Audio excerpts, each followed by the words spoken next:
Bonjour, donc pour la suite du cours sur les variables aléatoires, nous allons voir comment on utilise un arbre pondéré. On avait vu les arbres pondérés pour les probabilités conditionnelles. Cette fois-ci, c'est dans le cas des répétitions d'une même expérience aléatoire faite plusieurs fois, toujours dans les mêmes conditions. Donc, imaginons que nous ayons un événement A. Et l'événement A, on lui a associé une probabilité qui est une probabilité de, par exemple, 0,2. À partir de ce moment-là, nous allons avoir au départ deux options. Pour l'instant, je n'ai pris que deux options pour faire simple. Donc je vais dire que A représente une partition de mon univers oméga, et donc je vais avoir dans ces cas-là l'événement contraire qui serait B ou A bar. On pourrait se retrouver avec un arbre à plusieurs branches. On commence par le plus simple. Donc ici, je vais avoir l'événement A et l'événement A bar. A a une probabilité de 0,2. A bar, événement contraire, donc va avoir une probabilité de 1 moins 0,2, c'est-à-dire de 0,8. Ensuite, il se trouve que mon événement A peut se refaire plusieurs fois. Imaginons, j'ai lancé une pièce de monnaie et donc je tombe sur pile ou face. Puis, je relance la pièce de monnaie. Donc ici, je peux avoir à nouveau mon événement A ou bien l'événement A bar. À nouveau l'événement A ou alors l'événement A bar. Je regarde, je suis à un nœud. La probabilité ici d'obtenir l'événement A quand je suis à un nœud, c'est toujours 0,2. Événement contraire 0,8. Événement 0,2. Événement 0,8. J'ai donc refait la première expérience et je l'ai refaite plusieurs fois. Je vais avoir dans ces cas-là, à chaque fois maintenant, le moyen de calculer ici le nombre de fois où j'ai eu A. Donc, je peux considérer que j'ai obtenu 2 fois A. Ici, j'ai eu A et j'ai eu A bar. Ici, j'ai eu A bar et j'ai eu A. Et ici, j'ai eu A bar et j'ai eu A bar, c'est-à-dire que j'ai eu 2 fois A bar. Bien.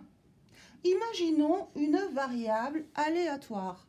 Et cette variable aléatoire, elle compte le nombre de fois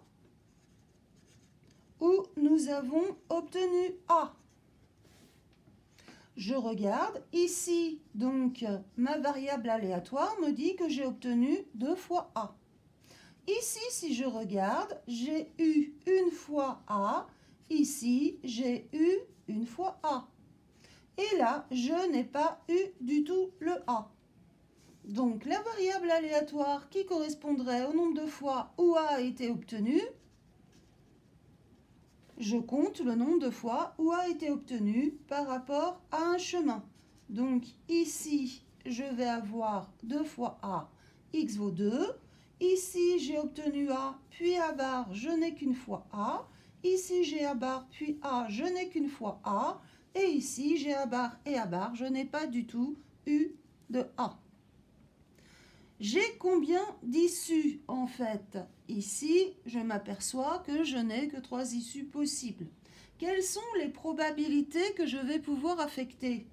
La probabilité d'obtenir 2 fois A est obtenue par le chemin A et A.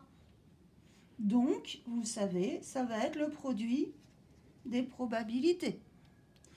Le fait d'obtenir 0 A est obtenu par le chemin, j'ai fait A bar et j'ai fait A bar.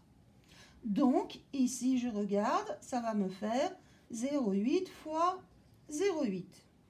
Le problème maintenant, c'est comment ai-je obtenu une seule fois A?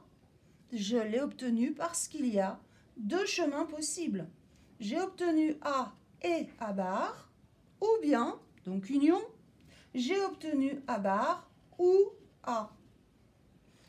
Donc ici, cela correspondrait tout simplement à dire j'ai obtenu A et A bar, ou bien, donc plus probabilité totale, j'ai obtenu A bar et A. Et donc, il suffit ensuite de faire les calculs de chacune des branches. 0,2 fois 0,8 plus 0,8 fois 0,2. Donc, en fait, par rapport aux arbres pondérés que vous avez été amené à savoir tracer, il suffira à chaque fois, au niveau des branches, de regarder à quoi correspond la variable aléatoire.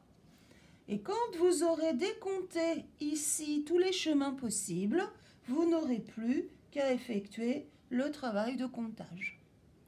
Donc je vous invite pour l'instant sur votre cahier à la suite du cours que je vous ai écrit de recopier ici cet arbre pondéré et de faire les exercices que je vous ai donnés. Bon courage!